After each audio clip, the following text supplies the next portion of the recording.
Qirg'iziston Uyg'ur ittifoqi jamiyatining raisi, Beshkekdagi Madina bozorining xo'jayini, Qirg'iziston parlamenti yuqori kengashining sobiq a'zosi Tursunoy Salimov 9-oktyabr kuni Qirg'iziston doiralari tomonidan qo'lga olingan. Tursunoy Salimovning 7-oktyabr kuni Qirg'iziston Davlat bexatarlik komiteti xodimlari tomonidan tutqun qilinib, 9-oktyabr kuni Beshkekning Pervomayskiy rayonlik sud mahkamasiga chiqarilganligi va sudning uni bu yil 9-dekabr kuni keyingi bosqichli sud ochilguncha turmada tutib turishni qaror qilganligi bildirilmoqda. Tursunoy Salimovning tuyuqsiz qo'lga olinishi muhojiratlik Uyg'urlarning alohida diqqatini va andishini qo'zg'adi.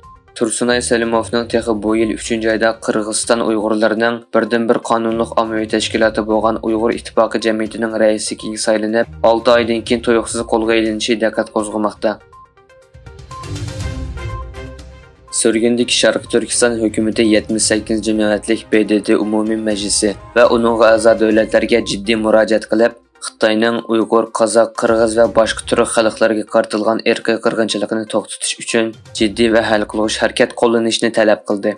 Bayonotda Xitoyning Sharq Turkistonda davom qilayotgan irqiy qirg'inchilikni davrimizdagi eng ta'xirsiz insonparvarlik krizisi deyishga bo'ladi. Xalqaro jamiyatning gazgacha jimjitligi va harakatsizligi Uyg'urlarga emas, balki bizning o'rtaq insoniy vijdonimizga xiyonat qilganlikdir deyildi.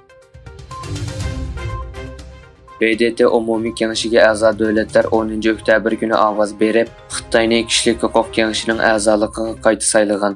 Buningdan burun kishilik huquq tashkilotlari BDT umumiy kengashining a'zolarini Xitoyga bilet tashimaslikka chaqirib, Uyg'urlarga irqiy qirg'inchilik qilayotgan Xitoyning BDT kishilik huquq kengashiga a'zo bo'lishiga loyiq emasligini bildirgan edi.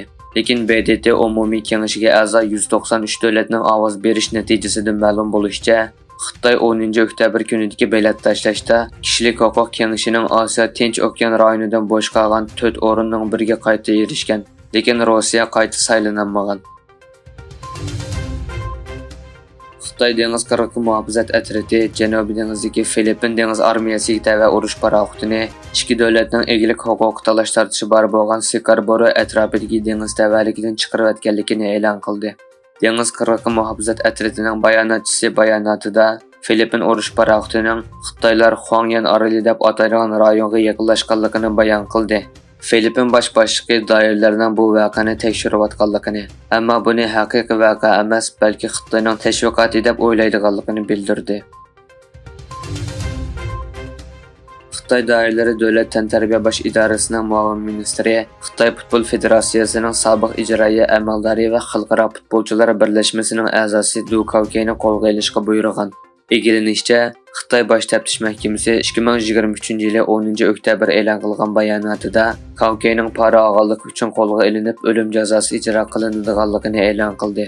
O'tgan yil 9-oyda Xitoyning sobiq adliya ministri Fu Jinhua poraxo'rlik jinoyati bilan o'lim jazosiga hukm qilingan edi. Yevropa Ittifoqining tashqi ishlar va bexatarlik siyosati yuqori darajalik vakili Josep Borrell Israilning bombardimon qilish natijasida G'azada 150 ming kishining uy makonlaridan ayrilganligini, ig'ir insonparvarlik vaziyatining Falastin xalqiga texnik ko'p yordam talab qiladiganligini ta'kidladi. Josep Borrell Israil-Falastin to'qinish to'g'risidagi sin yig'ini orqali o'tkazilgan Yevropa Ittifoqi tashqi ishlar ministrlarining rasmiy uchrashuvidan keyin axborot e'lon qilish yig'ini o'tkazdi. Turkiya bilan Italiyaning 2032-yillik Yevropa futbol lavha talashish musobaqasiga birlikda sohibxonlik qiladiganligi e'lon qilindi. 2028-yillik musobaqa bo'lsa Angliya va Irlandiya Jumhuriyatida o'tkaziladi. Musobaqalar har bir davlatdan 5 dan bo'lib, jami 10 tan tarbiya sarayida o'tkaziladigan bo'lib, 2026-yili 10-oygacha bekitiladi ekan.